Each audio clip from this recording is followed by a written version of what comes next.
Hello, good afternoon, good evening, good morning, depending on where you're watching me from.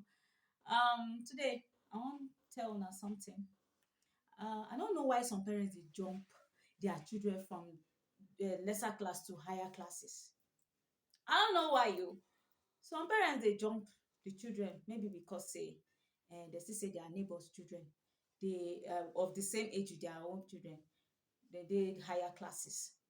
And if it be say maybe you want make your own pikin quick finish school, or you want make people just say that your small pikin you don dey university. A lot of things make parents do things like this. They jump their children from junior classes to the higher classes just for them to finish on time.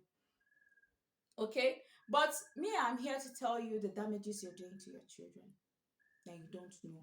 Well, if you're new on my page, welcome to Life Issues Facing the Society with your girl, Princess Vera. And I'm live with you today on this most interesting topic because a lot of things are happening in the society which parents think they are doing their children favor, not knowing that they are doing them a very, very bad damage, a serious one. Okay, now I have a story to tell. All right. There's this woman I used to know. There was a time she said her friend's children, two of them are medical doctors, and she wanted a medical doctor in her own home. So like she wants to produce one too, and she has two boys. Okay, so when her eldest son was in secondary school, was in I think SS1. Quickly, this woman went, and the boy is an art student. He now changed. She went to change the boys' this thing to science, just like that. Even when her son was complaining to her, "Mommy, I cannot do this thing. I cannot do this thing." She said she does not care. Just look for how you can do it. I want you to be a medical doctor. Can you imagine that? So she went to the school and she told the school that she doesn't mind. She does not care. It doesn't bother her how much she has to pay for her son to be in the science classes to be a medical student. Okay, so well, after everything, me, I don't know how far, I don't know what happened, but later the boy became a science student, and the next thing, I think the boy was in SS1, but later I saw the boy writing. They say he should go and write jump or whatever. I don't know, wrote WAEC and all of that. Okay, so later we see the boy for university. This is a story I'm just telling you, and it's not something I was told. I saw in my own two eyes.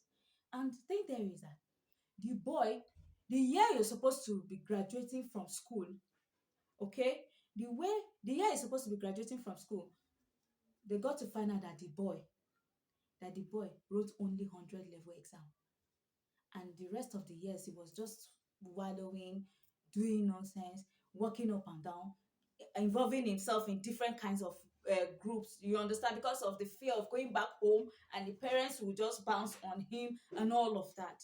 Okay, the processes matter a lot. You see, this academics, whatever, maturity of a child, interest of the child, talent and skill set of the child should be considered. Yes, if you consider these things, you won't even have to fight or force a child to do whatever. Every human being is unique. We all are unique in nature.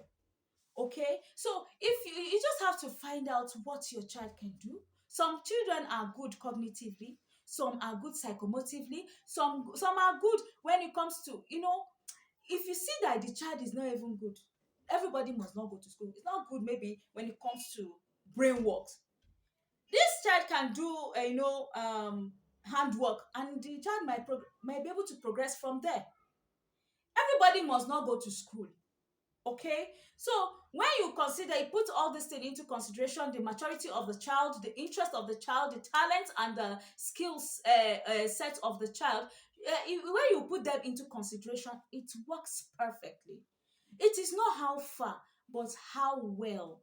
Okay, so when this child gets to the, most of them gets confused because their children force them to do their parents force them to do most of the things they are not supposed to do. They just found themselves there. and trying to, adjust. Some of them try to adjust and move, try to move on with poor grades. They cannot do well, but they just want to please their parents. Okay? But why not allow your children do what interests them and help them to progress in that their area of interest? Don't get me wrong, education is very important, but please do not force your child to do what is not supposed to do and what he or she is not supposed to do. Thank you very much. Until I come your way again, some other time with amazing topics. I love you all. Bye.